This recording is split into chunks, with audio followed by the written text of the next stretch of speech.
കേരളത്തിലെ എല്ലാ ഉത്സവാഘോഷ പരിപാടികളും പ്രതിസന്ധിയിലായിരിക്കുന്ന ഘട്ടത്തിൽ നമ്മളെല്ലാവരും കക്ഷി രാഷ്ട്രീയത്തിനും മതത്തിനും ജാതിക്കും അതീതമായി ഈ നാട്ടിലെ പൗരാവലി ഒറ്റക്കെട്ടായി നമ്മുടെ ഉത്സവാഘോഷ പരിപാടികൾ പൂർവാധികം ഭംഗിയായി നടത്താൻ അനുവാദമുണ്ടാകണമെന്ന് ആവശ്യപ്പെടുന്ന ഒരു സമ്മേളനമായിട്ടാണ് നമ്മൾ ഈ സമ്മേളനത്തെ കാണേണ്ടത്. രണ്ട് കാര്യങ്ങളാണ് നമ്മുടെ ഉത്സവാഘോഷ പരിപാടികൾ ഒഴിവാക്കാൻ പറ്റാത്ത രണ്ട് കാര്യങ്ങൾ. പല മേളം ഉൾപ്പെടെയുള്ള പല കാര്യങ്ങളുണ്ടെങ്കിലും പ്രതിസന്ധിയിലായിരിക്കുന്ന രണ്ട് കാര്യങ്ങളാണ്. ഒന്ന്, ഹൈക്കോടതിയുടെ വിധി അനുസരിച്ച് ആന എഴുന്നള്ളിത്ത് പ്രായോഗികമായി നടത്താൻ കഴിയാത്ത സാഹചര്യം വന്നിരിക്കുന്നു.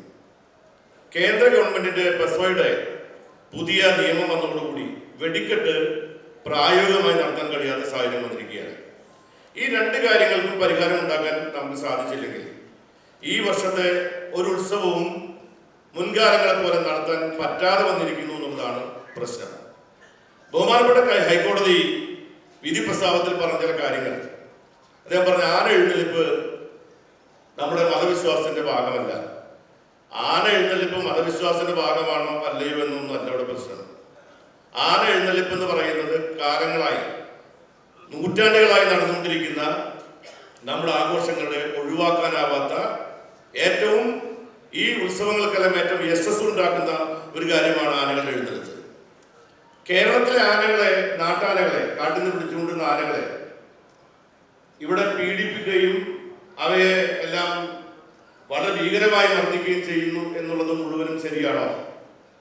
നമ്മുടെ രാജ്യത്ത് ആനകളെ ചികിത്സിക്കാൻ വേണ്ടി പ്രത്യേകമായി മാതങ്കലയിലെയും ആനയെ പ്രത്യേകമായി ചികിത്സിക്കുന്നതിനും സുഖചികിത്സ നടത്താനും വേണ്ടിയിട്ടുള്ള പ്രത്യേകമായ വൈദ്യന്മാരുടെ ഒരു വലിയ പാരമ്പര്യമുള്ള നാടാണ് ഈ കേരളം എന്ന് പറയുന്നത്.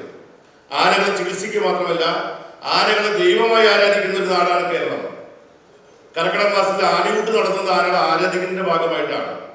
അപ്പൊ ആനകൾ, നാട്ടാനകളെ ആഘോഷത്തിന്റെ ഭാഗമായി മാത്രമല്ല വിശ്വാസത്തിന്റെ ഭാഗമായി കൂടി അംഗീകരിക്കുന്ന ഒരു സമൂഹമാണ് കേരളത്തിലെ സമൂഹം. അവര് ആനകളെ എഴുന്നള്ളിക്കുന്നത് ആനകളെ ബഹുമാനിച്ചുകൊണ്ടും ആനകളെ പരിപാലിച്ചുകൊണ്ടും ആനകളെ സംരക്ഷിച്ചുകൊണ്ടുമാണ് എന്നുള്ളത് നമ്മളെല്ലാവരും മനസ്സിലാക്കണം. ആനകൾക്കെതിരെ ആനകളെ ഉപദ്രവിക്കുന്നുണ്ടെങ്കിൽ അത് പരിഹരിക്കാൻ മറ്റു മാർഗങ്ങൾ തേടുന്നതിന് പകരം നമ്മുടെ ഉത്സവാഘോഷ പരിപാടികളുടെ ഭാഗമായി ആനകളെ എഴുന്നള്ളിപ്പിന്റെ കാര്യത്തിൽ കൊണ്ടുവന്നിരിക്കുന്ന, ഇവിടെ രാജേഷ് സൂചിപ്പിച്ച പോലെയുള്ള നടത്താൻ കഴിയാത്ത, പ്രായോഗികമല്ലാത്ത ഈ നിബന്ധനകൾ പിൻവലിച്ച് മതിയാകൂ എന്നുള്ളതാണ് എനിക്കിതുമായി ബന്ധപ്പെട്ട് പറയാം. ഇത് കോടതി വിധിയായതുകൊണ്ട് നമുക്കിതിനെ സമരം ചെയ്ത് തോൽപ്പിക്കാൻ കഴിയില്ല. കോടതി വിധിയെ നിയമം കൊണ്ട് നേരിടണം.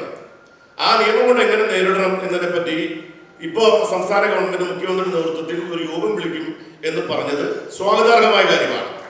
നാട്ടാന പരിപാലനവുമായി ബന്ധപ്പെട്ടുകൊണ്ട് നിലനിൽക്കുന്ന നിയമത്തിന്റെ ചട്ടങ്ങൾ, ആ ചട്ടങ്ങളിലെ പഴുതുകളാണ് ഹൈക്കോടതിക്ക് ഇങ്ങനെ ഒരു വിധി പ്രസ്താവിക്കാൻ ഇടവരുത്തിയതെങ്കിൽ പഴുതടച്ചുകൊണ്ട് നാട്ടാന പരിപാലന ചട്ടത്തിൽ ആനകൾക്ക് ഇടയിലുള്ള ആ ദൂരം അല്ലെങ്കിൽ അകൽച്ച എത്രയായിരിക്കണം സംബന്ധിച്ച് പറഞ്ഞിട്ടുണ്ട്. അത് പറഞ്ഞിരിക്കുന്നത് എന്താ, അവിടെ വേഗമായിട്ടാണ് പറഞ്ഞിരിക്കുന്നത്.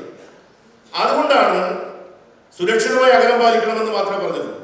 അത് കൃത്യമായി ഇവിടെ നേരത്തെ സൂചിപ്പിച്ച പോലെ ഏത് രൂപത്തിലായിരിക്കണം, ഇവിടെ ദേവസ്വം ബോർഡുകളും മറ്റ് ബന്ധപ്പെട്ടവരുമായി ചർച്ച നടത്തിക്കൊണ്ട് ആന ഇപ്പൊ നിലവിൽ ഇപ്പൊ തൃശ്ശൂർ പൂരത്ത് തെക്കൂട്ടിറക്കം 15 ആനയില്ലാതെ 5 ആന വെച്ച് തൃശ്ശൂർ പൂരം തെക്കൂട്ടിറക്കം നടത്തിയാൽ ആ തെക്കൂട്ടിറക്കം വളരെ മോശമായി പോകുന്ന എല്ലാവർക്കും അറിയുന്ന കാര്യമല്ലേ. 5 ആനകൾ. അതുപോലെ ഇവിടെ എല്ലാ ദേശങ്ങളുടെയും പൂരം വരുമ്പോ റോട്ടിൽ കൂടി നടത്താൻ പാടില്ല എന്ന് പറഞ്ഞാൽ എങ്ങനെയാണ് ആനകൾ എഴുന്നള്ളിക്കാൻ കഴിയുക? ഏതെങ്കിലും ഒരു ദേശത്തിന്റെ പൂരം 3 മണിക്കൂറിനുള്ളിൽ അതിന്റെ എഴുന്നള്ളിപ്പ് അവസാനിപ്പിക്കാൻ കഴിയുമോ? ഇങ്ങനെ പരമ്പരാഗതമായിട്ടുള്ള ഈ ആഘോഷ ആചാര പരിപാടികൾക്ക് വിഘ്നം സംഭവിക്കും വിധം നിബന്ധനകൾ വെക്കുമ്പോൾ കോടതി പലതും ആലോചിക്കേണ്ടതായിരുന്നു. അത് ആലോചിച്ചില്ല എന്നുള്ളത് നിർഭാഗ്യകരമാണ്. അതുകൊണ്ട് അത് നിയമപരമായി മറികടക്കാൻ വേണ്ടി നാട്ടാന പരിപാലന ചട്ടത്തിൽ ഭേദഗതി കൊണ്ടുവന്നുകൊണ്ട് ഈ പൂരങ്ങൾ പഴയതുപോലെ തന്നെ നടത്താൻ ആവശ്യമായ നടപടി സ്വീകരിക്കേണ്ടവർ സ്വീകരിക്കണം എന്ന് ഞാനിവിടെ സവിനയം അഭ്യർത്ഥിക്കുകയാണ്. മറ്റൊന്ന് വെടിക്കെട്ടുമായി ബന്ധപ്പെട്ടതാണ്. വെടിക്കെട്ട് 100 മീറ്റർ കാണികൾക്ക് അകലുണ്ടാവണം.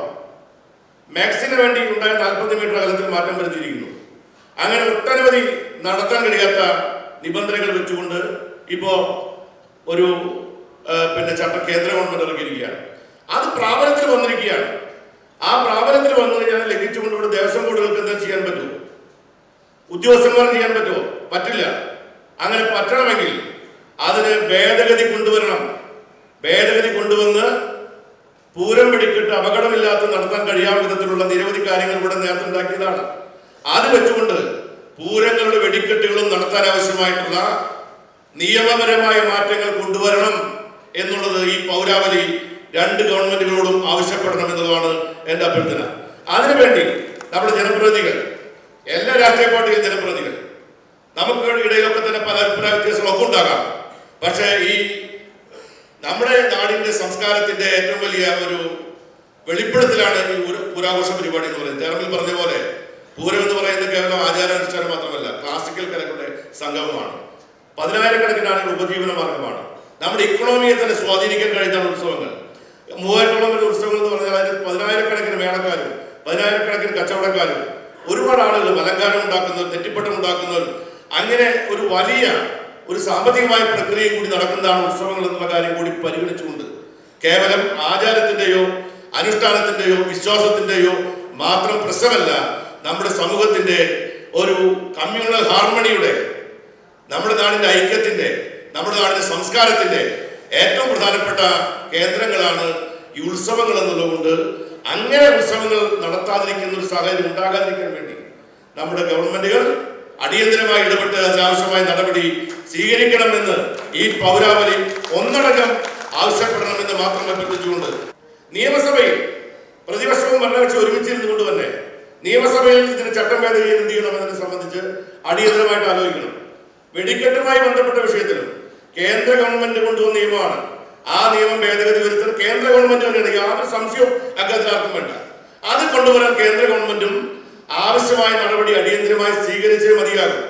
അല്ലാതെ നമ്മളെ എന്തെങ്കിലും കാര്യം പറഞ്ഞു പോയിട്ട് കാര്യമില്ല. കാര്യങ്ങൾ പ്രായോഗികമായി നടപ്പിലാക്കാൻ ആവശ്യമായിട്ടുള്ള കർമ്മ പരിപാടികളും കൂടി ഈ യോഗത്തിന്റെ ഭാഗമായിട്ട് ഉണ്ടാകണം.